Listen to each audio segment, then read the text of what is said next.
Download and upload more than ever before with an ultra-fast fiber connection. With 3 simple steps, you can be the one with an SLT fiber optic connection. Visit slt.lk.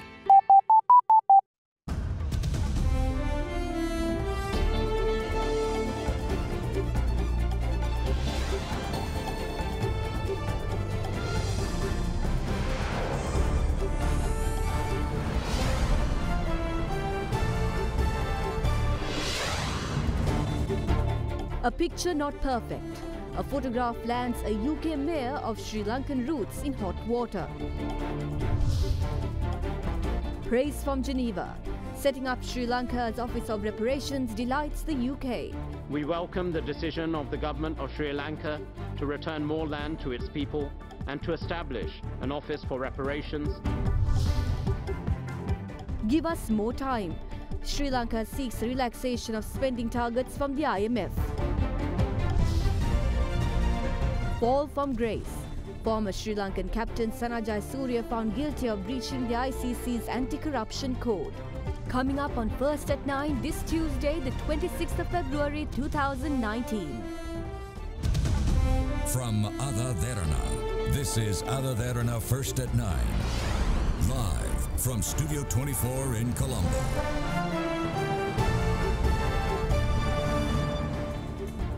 A very good evening and welcome to First at 9 on Ada Derana 24, Sri Lanka's news channel. I'm Katharina Chang. Now moving on to our top story tonight. Media in the UK reported that campaigners have called on the mayor of Harrow, Sri Lanka-born Karima Marika, to resign after she was pictured with senior military figures during a visit to Sri Lanka. Marika visited the commander of the Sri Lanka Army, Mahesh Senanayake, and Brigadier Priyanka Fernando during a trip last year. She posted pictures on her meetings on social media in which she was wearing the mayoral chain, alongside messages praising the soldier for their services. UK media report that members of the Tamil community in Harrow are upset at this representation, citing the army officials' involvement in the Sri Lankan civil war. They had expressed displeasure over Mayor being seen with Brigadier Fernando, who was found guilty of violating the Public Order Act when he made a throat-slitting gesture at LTTE's sympathising protesters outside the Sri Lankan High Commission in London last year. A petition with 49 signatures had been handed to Harrow Council, calling on Marika to step down from her role. Marika, who was elected as England's first female Muslim mayor in May last year, hails from Sri Lanka.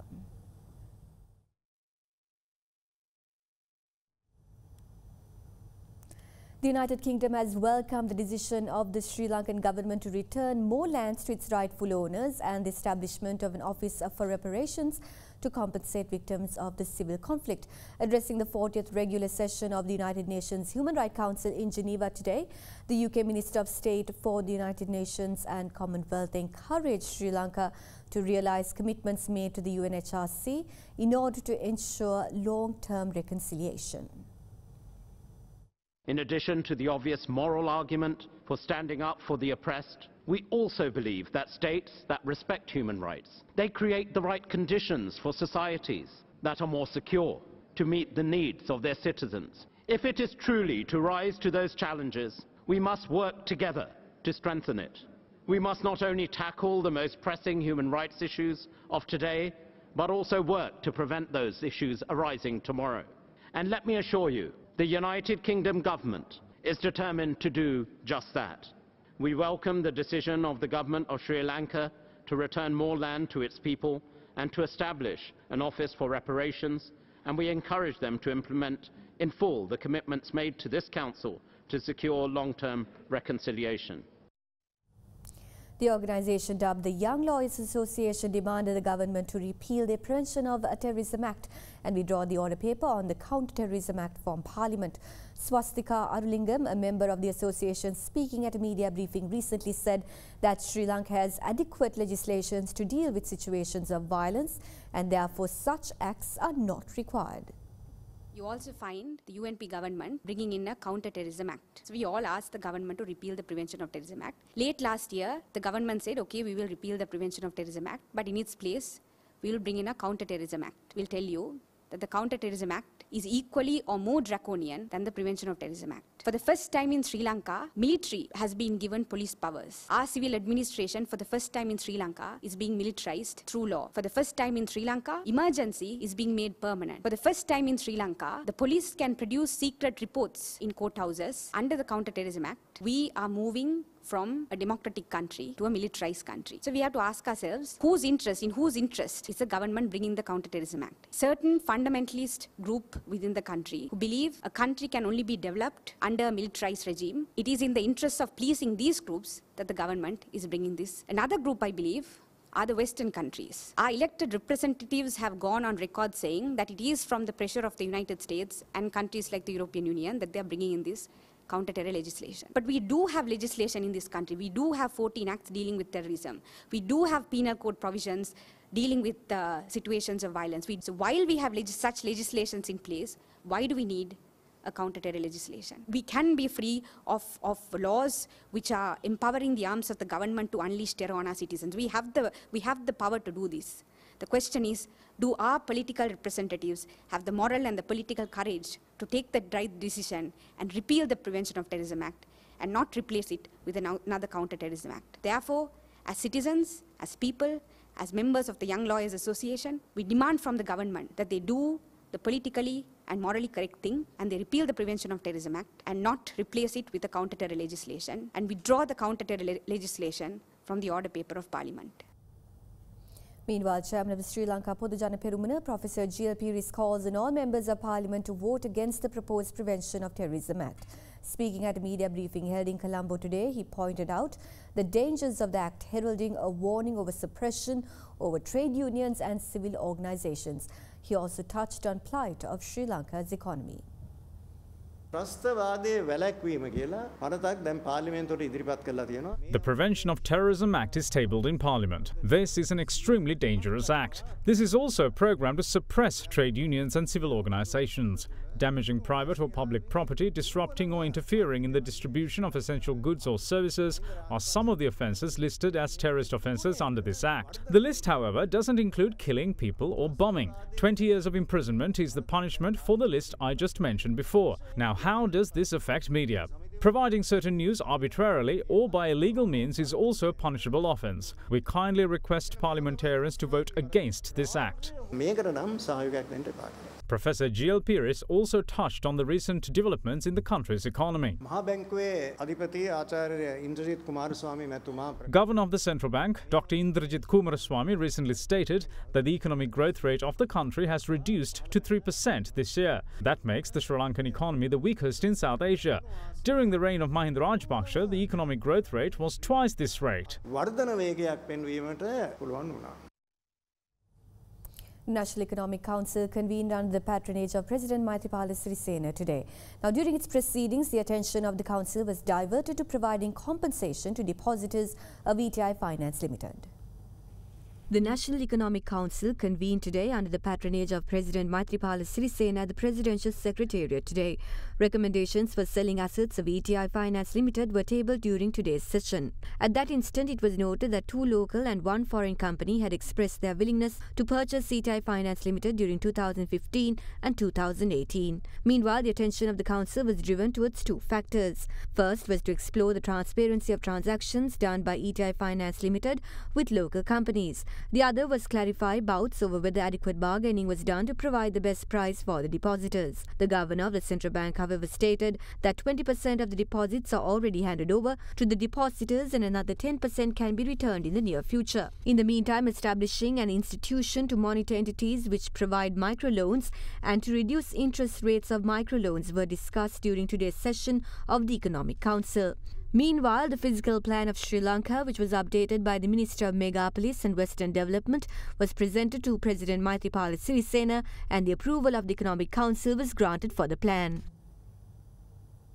The Presidential Commission of Inquiry appointed to investigate allegations of corruption and malpractices that are alleged to have taken place from 2015 to 2018 has decided to receive complaints until 7th of March. It is reported that the Commission has received 150 complaints so far.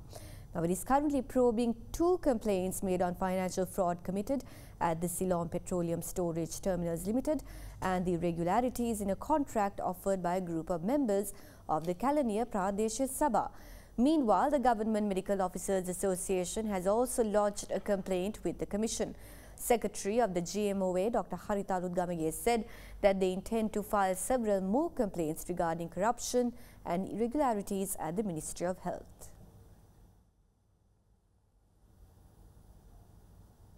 Meanwhile, President Maithripala Sirisena today appointed a committee to probe the tender procedure related to the construction of a liquefied natural gas power plant in Kerawalapitiya. The committee was appointed at the cabinet meeting held at the Presidential Secretariat. Moreover, President Sirisena has called for a committee report on the tender procedure of the power plant by next week.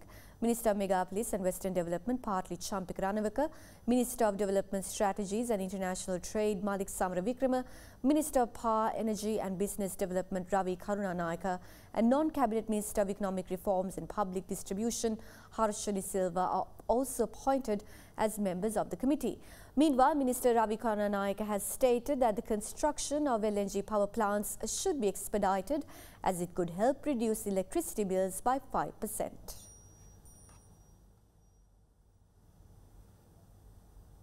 Meanwhile, former Defence Secretary Gotabaya Rajapaksa sees a complete blockade to all means of cocaine entry to the country as the only successful way to eradicate the drug's use.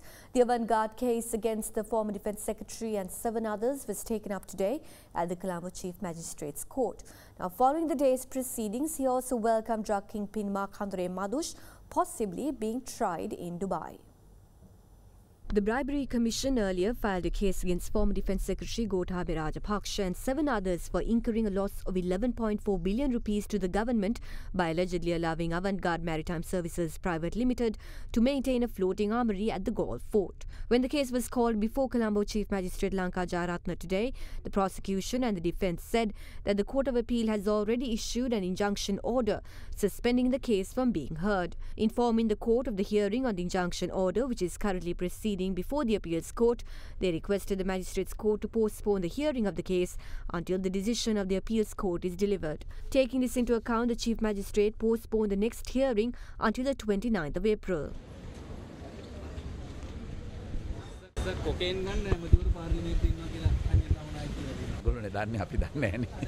They should know it better than us. Parliamentarians are not relevant to me. I don't even worry about them. We eradicated cocaine during our time, but it's being used once more.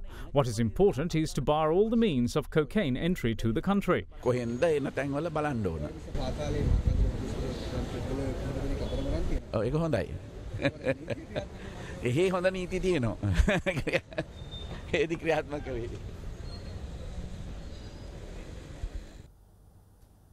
Meanwhile, instructions have been issued by the Criminal Investigation Department to seal the firearm storage cabinet of the Special Investigation Unit of the Southern Province with immediate effect.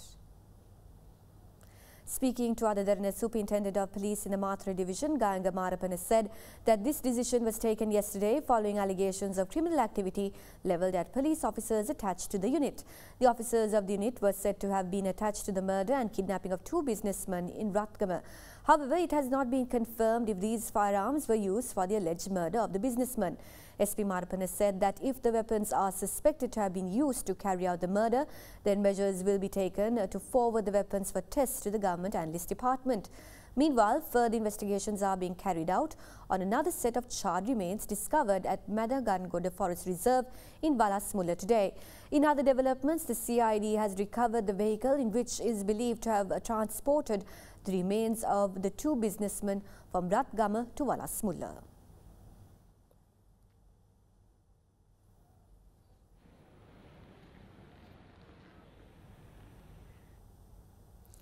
Five suspects, including the son of MP Mahindanandalut Gamage, who were arrested over the hit and run which left the traffic OIC of Borala Police injured, are released after they fulfilled their bail conditions today. Now, 8 suspects were arrested in connection with the incident and were produced before the Colombo Magistrates Court yesterday, following which all except the driver were granted bail. Only 2, however, were able to meet their bail conditions yesterday. All 7 suspects who were granted bail were released on 2 sureties of 500,000 rupees each. Meanwhile, Additional Magistrate Attorney at Law Isru Netikumara ordered that the driver of the defender involved in the incident be further remanded until the 11th of March. In the meantime, OIC of the Traffic Division of the Boralla Police, Inspector Anandasagar Sarat Chandra, is continuing to receive treatment at the intensive care unit of the Colombo National Hospital.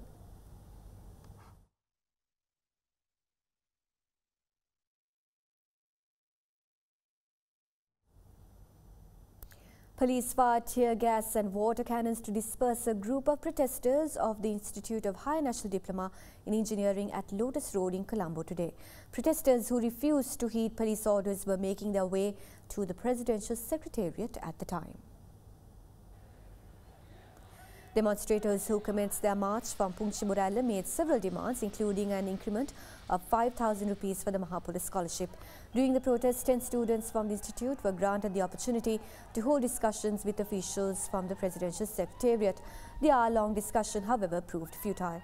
Several students and police officers were injured during the tense situation which erupted at Lotus Road.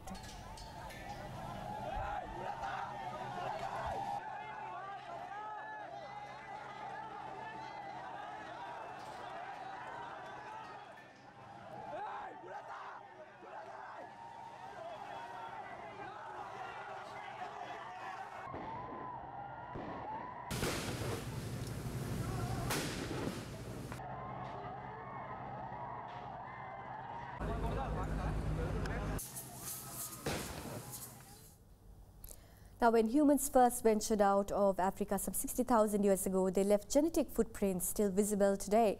However, tools left behind by ancient humans in the rainforests here at home 45,000 years ago has helped Australian scientists rewrite the history of human migration through the region. Experts from Griffith University's Australian Research Centre for Human Evolution have been working with Sri Lankan researchers who have uncovered bone and stone tools at the oldest archaeological site occupied by humans in the country.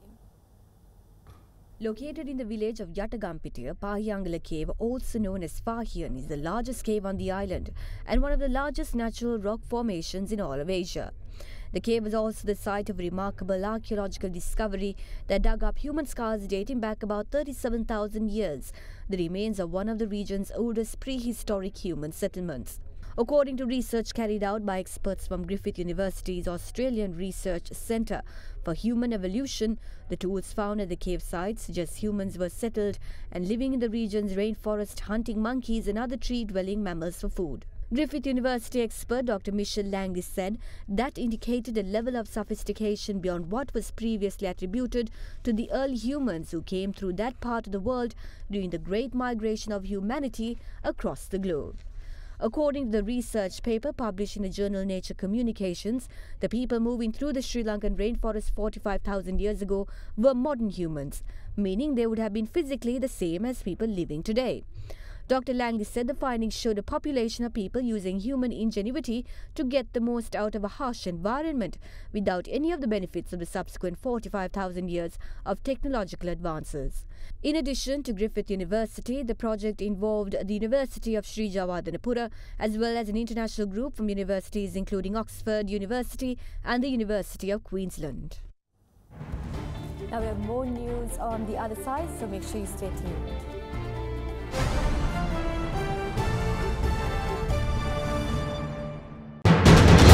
You are watching Sri Lanka's #1 news channel. This is Derana 24.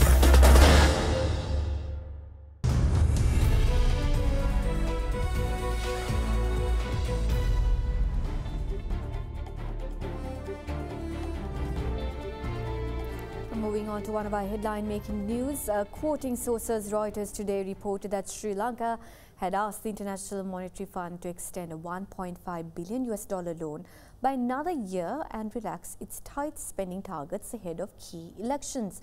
The loan is crucial for Sri Lanka, which plans to sell up to $3 billion worth of bonds as early as next week and needs the IMF program to continue to ensure more attractive borrowing terms. The global lender delayed discussions on the sixth tranche of a 3-year loan in November after a political crisis. During the ongoing discussion, which will conclude on Thursday, the government has requested the IMF to push back its deficit target of 3.5% of gross domestic product agreed under the loan program to 2021 from 2020. Reuters say that a second official had told the lender that an IMF-backed Revenue Act, which was a condition for granting the loan, also needs amendments. Sri Lanka is struggling to repay its foreign loans with a record $5.9 billion due this year, including $2.6 billion in the first 3 months.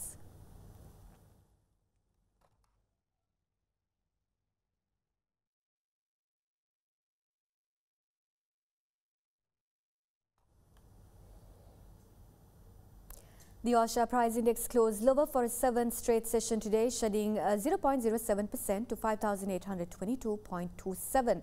Turnover was 261.96 million rupees, well below last year's daily average of 834 million rupees. We now have Hiruni Pereira from First Capital Holdings with the market forecast. Today, both bond and equity markets saw limited activity levels amidst prevailing weak economic conditions. Secondary market yield curve continued to remain broadly steady ahead of the tomorrow's primary bill auction, with limited activities witnessing on short to mid-tenor maturities. In the equity market, experienced a volatile movement throughout the day prior to a plunge in the final hour of trading, thereby closing at 5,822, dragged down by Ceylon tobacco and distilleries. A net foreign inflow was witnessed after 1 week amid high foreign participation. The rupee closed weaker today, with investors waiting for directions from next week's budget and the outcome of talks between government authorities and the International Monetary Fund. The currency ended at 179 rupees and 80 to 90 cents per dollar, compared with yesterday's close of 179 rupees and 70 to 80 cents. Let's now take a look at how the Sri Lankan rupee traded against other major currencies around the world.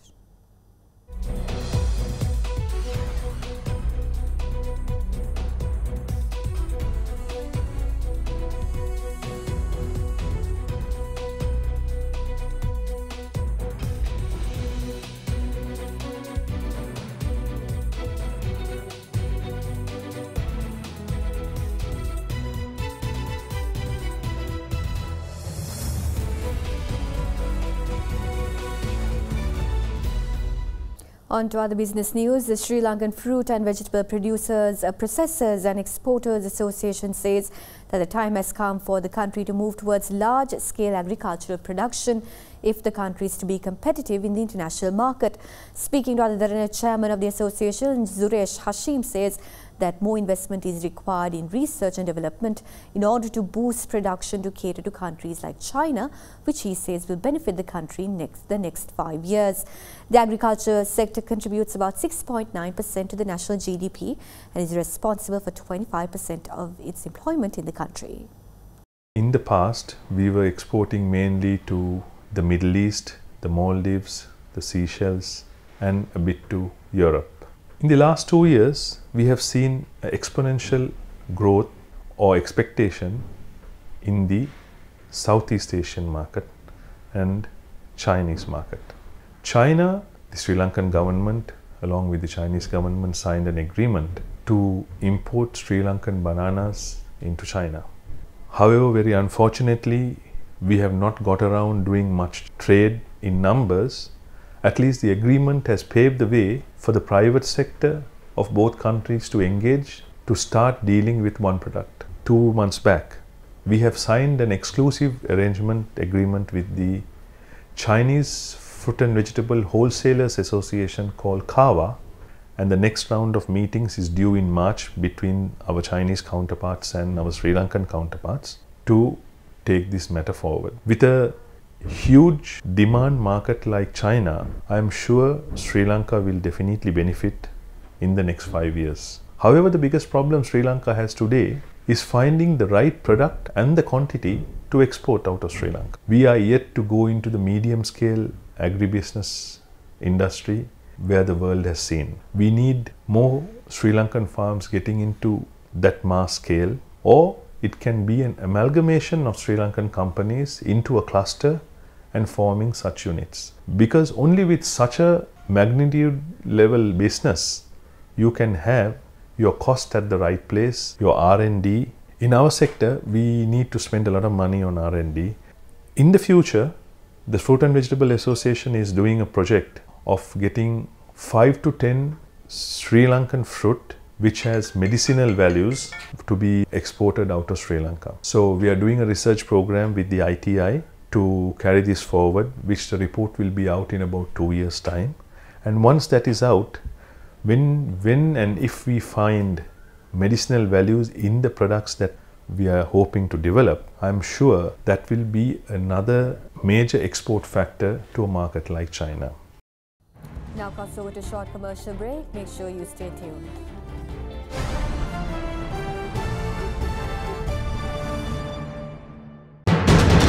You are watching Sri Lanka's #1 news channel. This is Derana 24.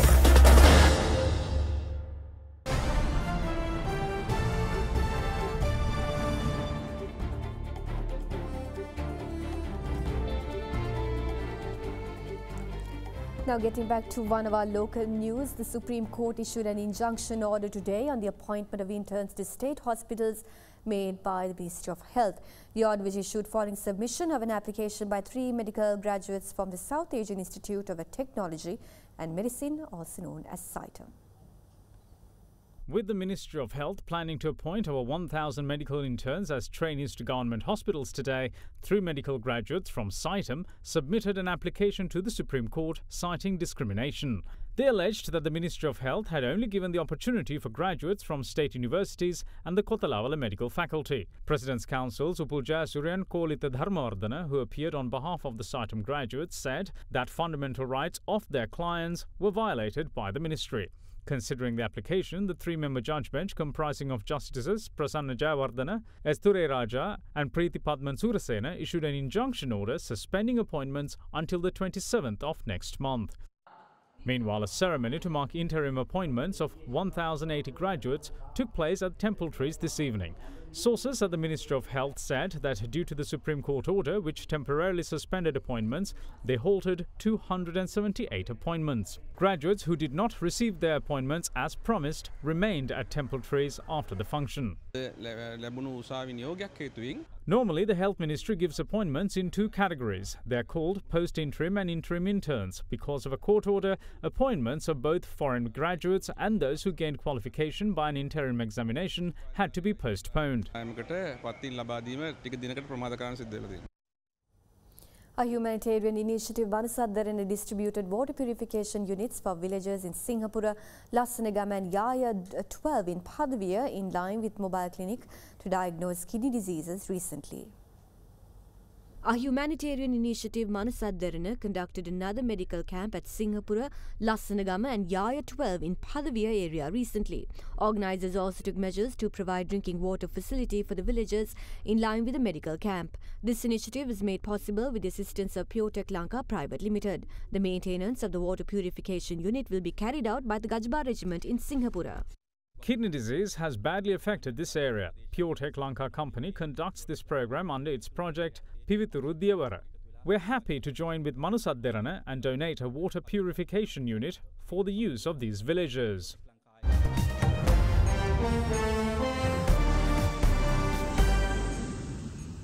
On to international news now. Ahead of the much-anticipated summit with US President Donald Trump, North Korean leader Kim Jong-un arrived at Dong Dang railway station on the Vietnam-China border today.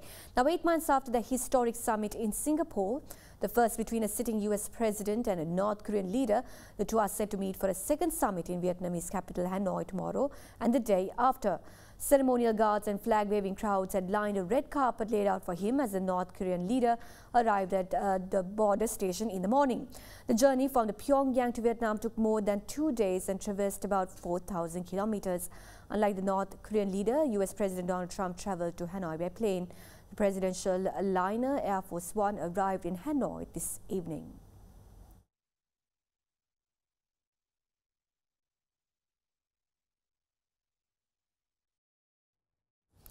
Cardinal George Appel, the Vatican treasurer and former top advisor to Pope Francis, has been found guilty on 5 charges of child sexual offences committed more than 2 decades ago against 13-year-old boys.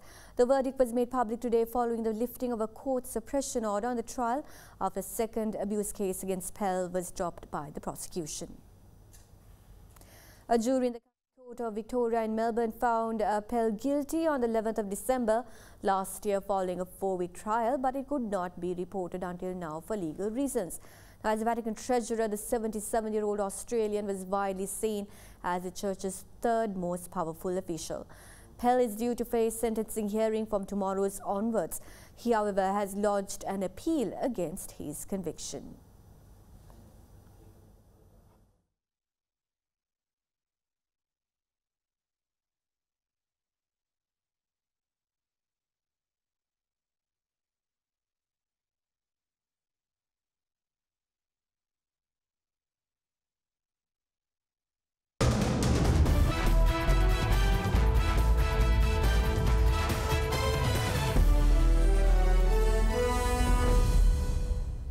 The International Cricket Council today banned former Sri Lankan cricketer Sana Jayasuriya from all forms of cricket for a period of 2 years. Now it comes after Jayasuriya admitting to breaching 2 counts of the International Cricket Council's anti-corruption code. A statement released by the International Cricket Council this evening said that the former Sri Lanka captain also admitted to concealing, tampering with or destroying evidence. Meanwhile, Sana Jayasuriya released a statement saying that he was charged in his failure to hand over his mobile phone and the SIM card. He also said that the charges did not contain allegations pertaining to match fixing, pitch fixing or any other similar corrupt activity.